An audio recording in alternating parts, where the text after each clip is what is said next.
6월 들어 지난 20일까지의 수출이 전년 같은 기간보다 29.5% 늘어났습니다. 정부와 한국전력이 다음 달 3분기 전기요금을 동결하기로 결정했습니다.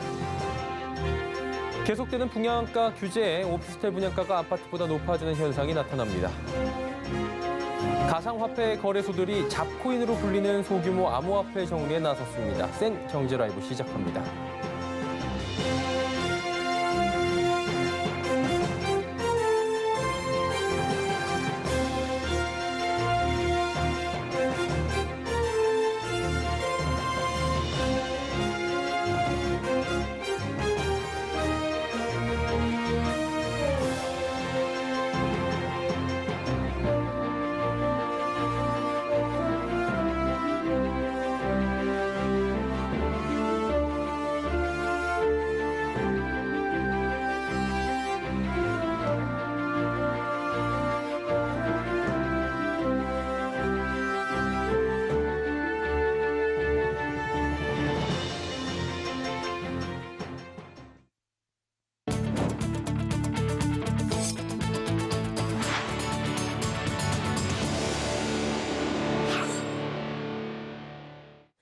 시청자 여러분 안녕하십니까? 센 경제라이브 서정덕입니다.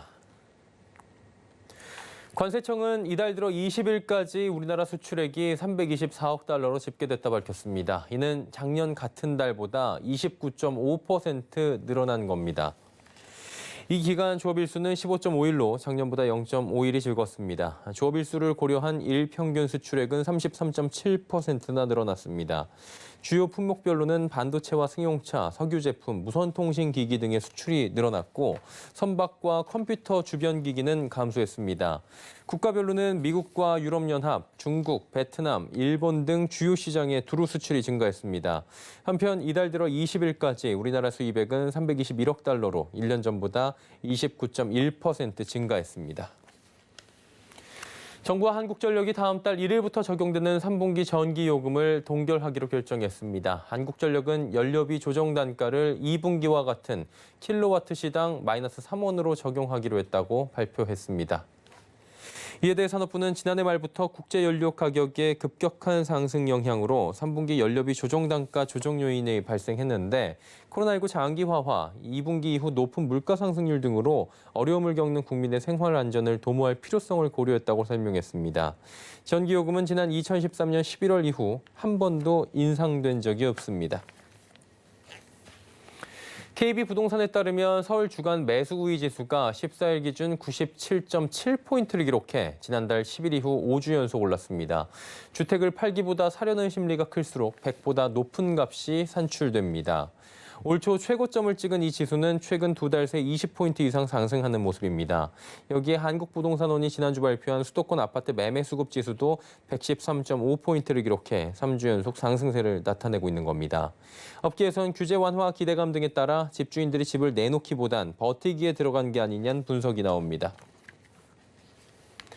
아파트에 비해 규제가 덜한 오피스텔 분양가가 아파트 분양가를 뛰어넘는 가격 역전 현상이 나타납니다. 부동산 114에 따르면 올해부터 지난 18일까지 서울에서 분양한 오피스텔의 평균 분양가는 3.3제곱미터당 3,303만 원입니다. 지난해 2,069만 원이었던 오피스텔 분양가는 올 들어 59.6%나 오른 겁니다. 아파트 평균 분양가는 3.3제곱미터당 3,017만 원으로 오피스텔보다 286만 원 낮습니다. 이처럼 분양가 역전 현상이 나타난 원인으로는 지난해 7월부터 시작된 분양가 상한제가 원인으로 꼽힙니다. 분양가 상한제 적용으로 시세 대비 저렴하게 아파트는 분양되는데 오피스텔은 상대적으로 자유롭게 가격이 책정되기 때문으로 분석됩니다. 지난 5월 말 기준 전국 주택 청약 통합 저축통장 가입자 수가 2,626만 4,345명으로 지난 4월 말보다 8만 7천여 명 늘어난 것으로 나타납니다. 올 들어 5개월 동안 70만 5,189명이 새롭게 가입했습니다. 이처럼 청약통장 가입자 수가 급격하게 증가한 까닭으로는 분양가 상한제 등으로 신규 분양단지가 시세보다 저렴하게 공급되기 때문으로 분석됩니다. 이에 따라 청약 경쟁률도 고공행진을 기록하고 있습니다. 부동산 정보업체 리얼투데이 조사에 따르면 문재인 정부 4년 동안 서울 아파트 청약 경쟁률은 37.3대 1을 기록했습니다. 이는 노무현 정부, 이명박 정부, 박근혜 정부 때보다 크게 웃도는 수준입니다.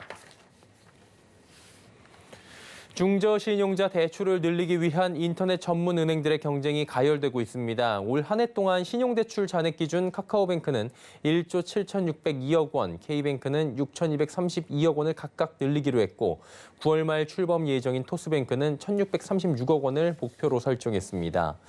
금융당국은 계획을 충실하게 이행하는지 점검해 신산업 진출 인허가 심사에 반영할 계획이어서 인터넷 은행들은 중저신용자 대상 신용대출 공급을 늘리기 위해 총력전을 펴는 모습입니다. 카카오뱅크는 하반기 자체 신용 기반한 중저신용자 전용 상품을 출시할 계획이고 K뱅크는 비급여 소득자에게도 신용대출 플러스를 최대 한도 5천만 원까지 제공합니다.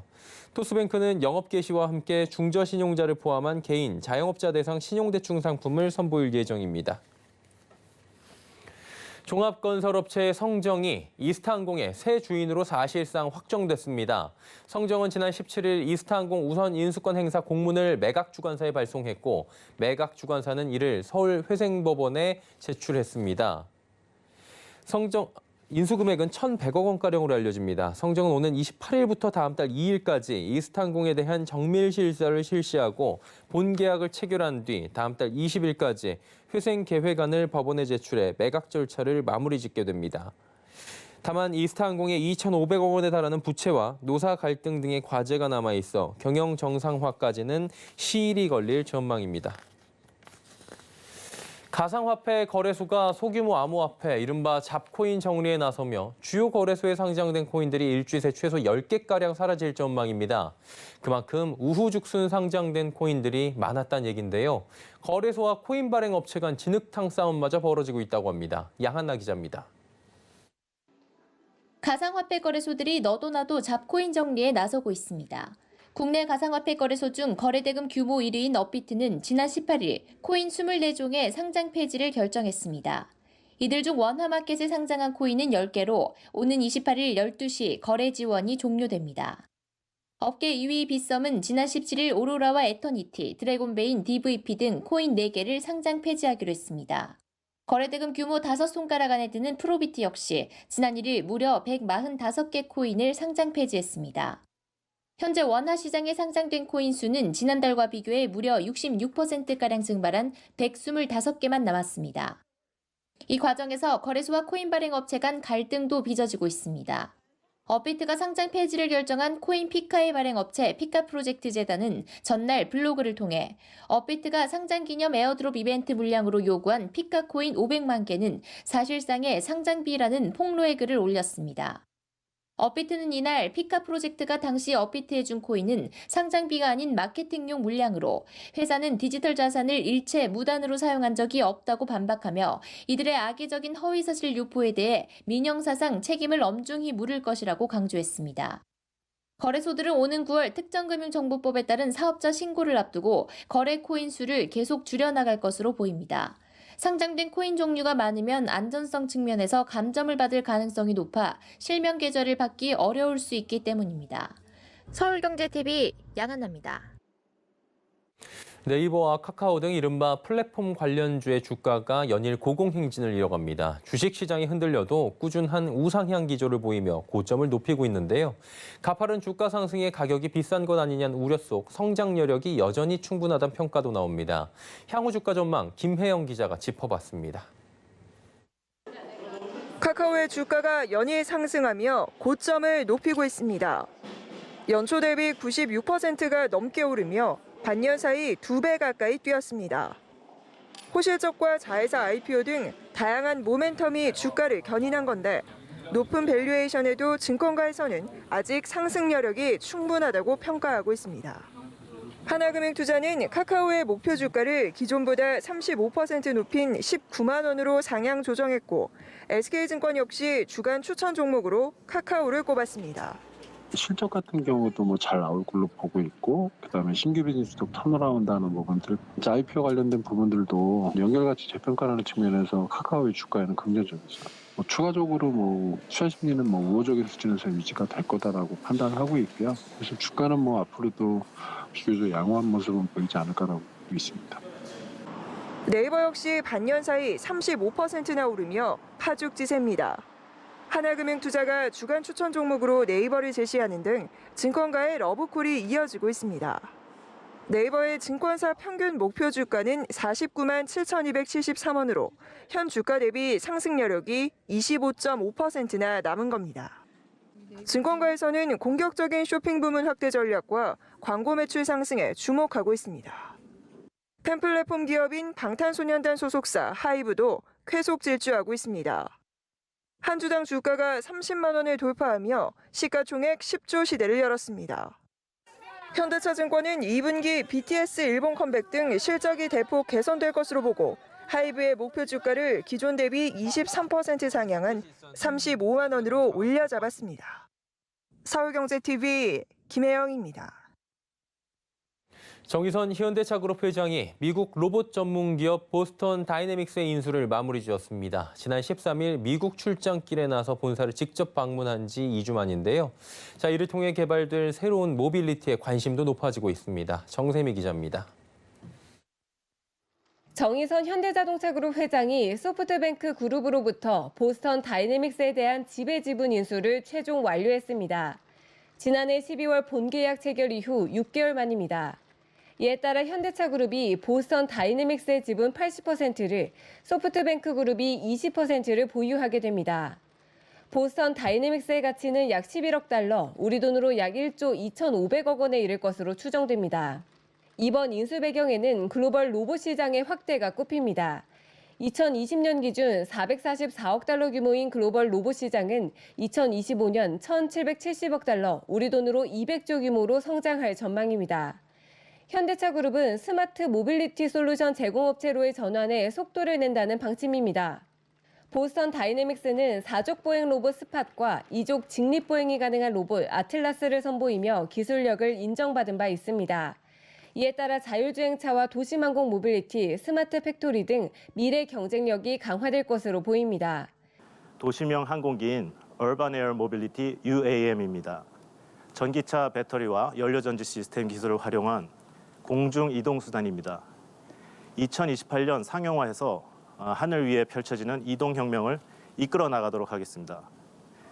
이외에도 로봇 부품 제조부터 스마트 물류 솔루션 구축 등 새로운 가치 사슬을 창출하고 보스턴 다이내믹스의 제품군 확장도 지원한다는 방침입니다.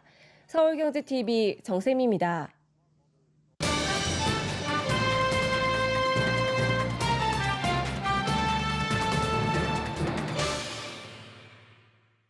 지난주 FOMC에서 조기금리 인상 가능성을 내비친 뒤에 국내 증시는 혼조세를 보였죠. 이번 주는 제롬 파월 미 연준 의장의 연설, 또 PCE 지수에 주목하고 있다고 합니다. 한 주의 시장 흐름, 투자 전략들 짚어보도록 하겠습니다. 증권부의 김수빈 기자 연결돼 있습니다. 나와 있습니까? 네, 나와 있습니다. 네, 오늘 주식시장 일단 먼저 짚어주시죠. 네, 전거래일 대비 3.75포인트 내린 3,264.18에 개장한 코스피는 장중 한때 3,225.56까지도 밀리며 지속적으로 약세를 보였는데요. 개인이 한 달여 만에 2조 원 가까이 대량 매수에 나섰지만 외인과 기관이 쌍끌이 매도세에 0.83% 하락한 3,240.79에 장을 마쳤습니다. 코스닥 역시 외인과 기관의 주도로 4.89포인트 내린 1,010.99에 마감했습니다. 개인이 매수에 나서면서 천선은 방어한 모습입니다. 대부분의 업종이 하락세를 보인 가운데 델타 변이 바이러스 확산세에 의약품 업종이 강세를 보였습니다. 진원생명과학은 크게 올랐고 탐젠사이언스, 이연제약, 셀트리온 등은 상승 마감했습니다. 시덴 역시 전거래일 대비 급등하며 74,700원에 거래를 마쳤습니다. 지난 FOMC에서 연준이 2023년도에 금리를 인상할 수 있다라는 점도표를 보여주면서 후폭풍이 지금 있는 것 같은데 어떻습니까? 네, 다소 매파적이었던 연준의 발표 이후 파죽지세를 이어오던 국내 증시도 상승분을 반납하면서 살짝 흔들렸습니다. 그 다음날 바로 회복세를 보이기도 했지만 오늘 하락 마감한 양시장의 상황을 보면 FOMC 발표가 시장의 변동 요인으로 자리 잡은 모습입니다. 이번 한 주 동안 시장은 역시 파월의 입에 주목할 전망입니다. 제롬 파월 연준 의장은 현지 시간 22일 미 하원 분과위원회에서 연준의 정책 대응과 경제에 대해 발언할 예정인데요. 증권가는 이때 나오는 의장의 발언에 따라 시장의 변동성이 더 확대될 수 있다고 내다봤습니다. 아마 이번 주에도 여러 연준 위원들의 발언들이 시장을 좌지우지할 수 있다라고 생각을 하는데 단기 등락 과정은 좀 더 이어질 수 있다라고 생각을 하는데요. 이로 인해서 갑자기 코스피가 3,200선 이탈하고 시장이 부러지는 모습들은 보여주지 않을 거라고 생각을 하고 있고요. 단기 변동성 확대 이후 재차 상승 추세를 이어갈 것으로 생각을 하고 있습니다.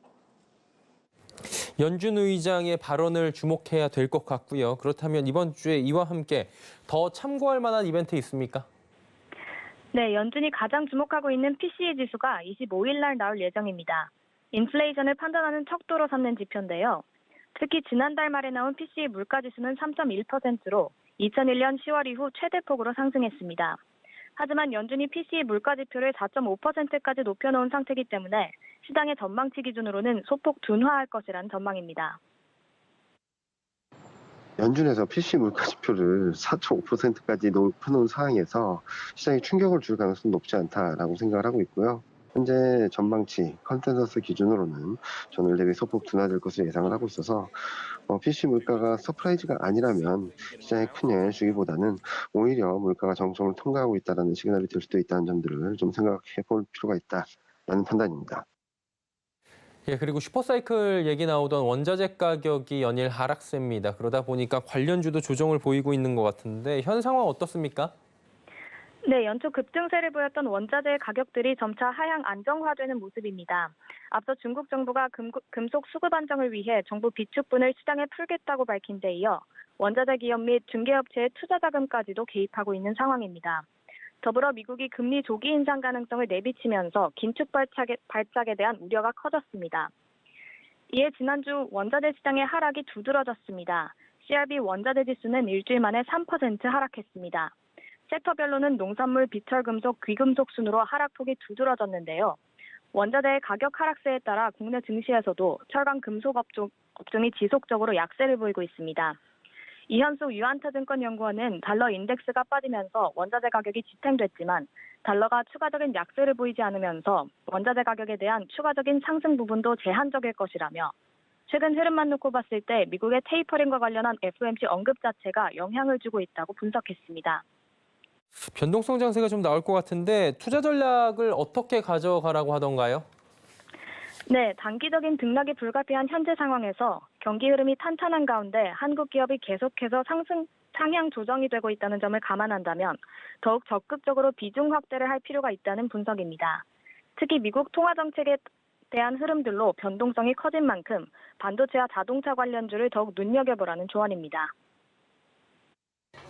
최근 물가라든지 아니면 채권금리가 하향 안정세를 보일 수 있다는 점들이 생각을 해본다면 기존의 시클리컬이라고 말하는 조선, 철강, 화학 그리고 금융주, 은행 이런 업종보다는 반도체, 자동차, 2차 전지, 인터넷 같이 그런 상반기 중에 좀 많이 억눌려 있었던 종목들에 대한 비중 확대를 유효하다고 생각을 하고 있고요. 예, FOMC 이후에 지금 변동성 확대되고 있는 국내 증시 상황들 짚어봤습니다. 증권부의 김수빈 기자와 함께했습니다. 수고하셨습니다. 감사합니다.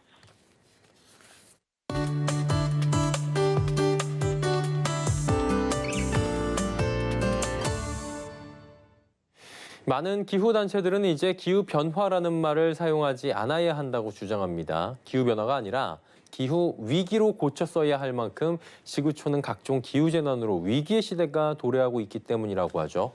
올 초 세계적인 컨설팅 업체 맥킨지는 보고서에서 지구가 난로 데워진 데 따른 천재지변이 각 산업의 공급망을 교란시키는 한편 국가 경제 차원에서 GDP의 상당 부분을 깎아내릴 수 있다고 경고하고 나섰다고 합니다.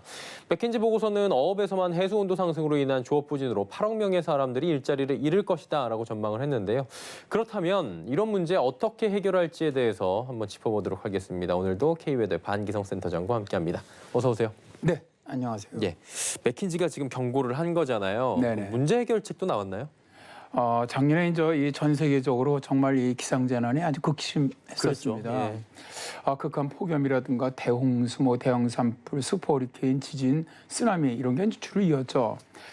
그런데 이제 각국 정부 기업들이 소극적인 대응으로 일관하면서 이 맥킨지는 이건 이제 잘못됐다 이렇게 이제 비판을 한 거예요. 예. 맥킨지 보고서에서 기후변화의 대표적인 사례를 인도로 꼽았었는데요. 폭염과 홍수로 매년 엄청난 피해를 입고 있는 나라인데 또 이상고온과 이에 따른 근무 여건의 안전성 교류로 이미 인도의 주요 기업들은 근로시간을 단축하고 있는데 이것은 연간 GDP를 4.5% 위축시킬 수 있는 요인이라는 것이죠. 자, 이제 아시다시피 최근에 인도가 코로나19로 지금 엄청난 비극이 발생하고 있지 않습니까? 맥킨지 보고서에서 인도의 국가적 관심, 또 인도 기업들의 무관심 이런 것들이 원인이라고 봅니다. 근데 국가도 국가지만 기업들의 어떻게 보면 이런 기후변화에 대한 관심을 가지고 이번에 이제 축구하고 나섰는데요. 예를 들어서 허리케인의 발생 빈도가 늘어나면서 반도체 업계의 피해가 2040년까지 4배 이상 확대될 것으로 예상을 하면서 해당 업체들이 정말 빈틈없는 대비에 나서지 않을 경우 연간 매출액이 최대 35%까지 위축될 수 있다라고 주장을 하기도 했습니다. 예, 한마디로 국가의 역할이 굉장히 중요하겠지만 이것에 못지않게 중요한 것들이 결국에는 기업들의 동참 의지다 이런 얘기겠죠? 네, 그렇습니다. 그런데 이제 아무래도 많은 그 기업을 이끌고 있는 경영자들의 어떤 이러한 그 사고는 반기후적인 경향이 굉장히 강하죠. 우리나라 경영적 그룹이 발표하는 보고서에서도 반기후적인 내용이 많이 들어가는 것은 이 때문이라고 저는 봐요. 그러다 보니까 세계적인 기업가들이 기후변화에 좀 선도적으로 나서서 자금을 좀 투자하고 기업들의 분위기를 전환하는 것이 중요한 것 같습니다. 지난번에 제가 여기서 소개해드렸던 아마존의 베조스 회장이라든가 또 테슬라의 머스크 회장이 아주 좋은 예라고 저는 보는데요. 세계적인 반기후 기업이었던 아마존은 친기후 기업으로 바꾸겠다고 선언한 베조스 회장은 작년에 기후변화에 써달라면서 100억 달러를 내놓았었죠. 그는 이 돈으로 재생에너지 확충, 저렴한 교통수단 지원, 환경 친화적 프로젝트 등에 활용하게 했는데요. 베조스가 내놓은 그 돈 중에 12조 원으로 기후 문제를 해결할 수는 없겠죠.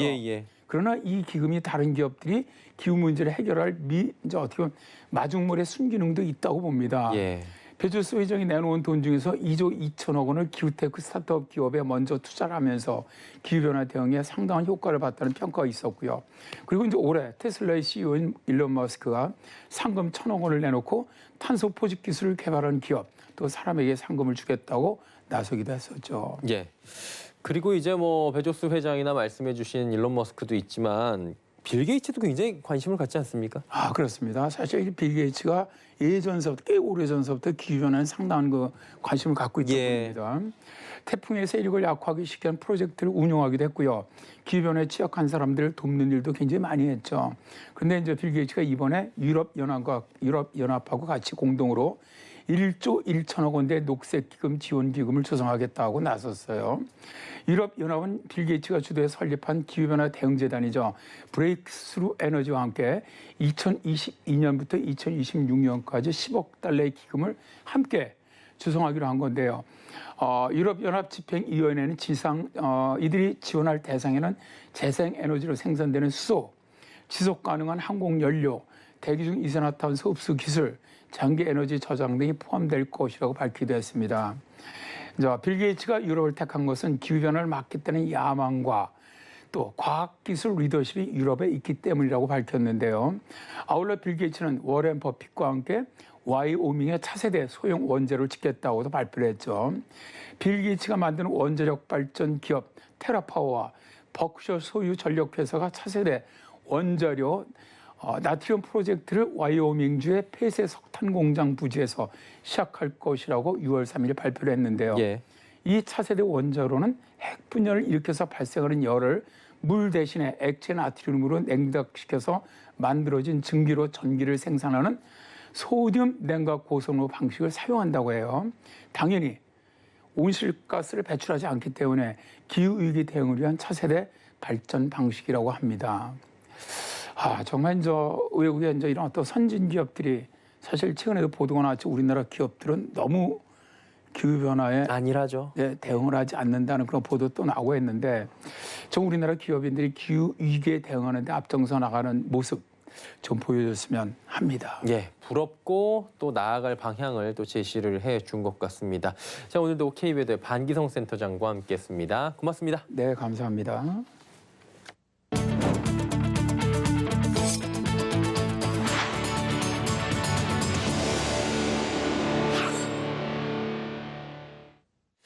센 경제라이브 저희가 준비한 소식은 여기까지입니다. 편안한 저녁 시간 보내시길 바랍니다. 고맙습니다.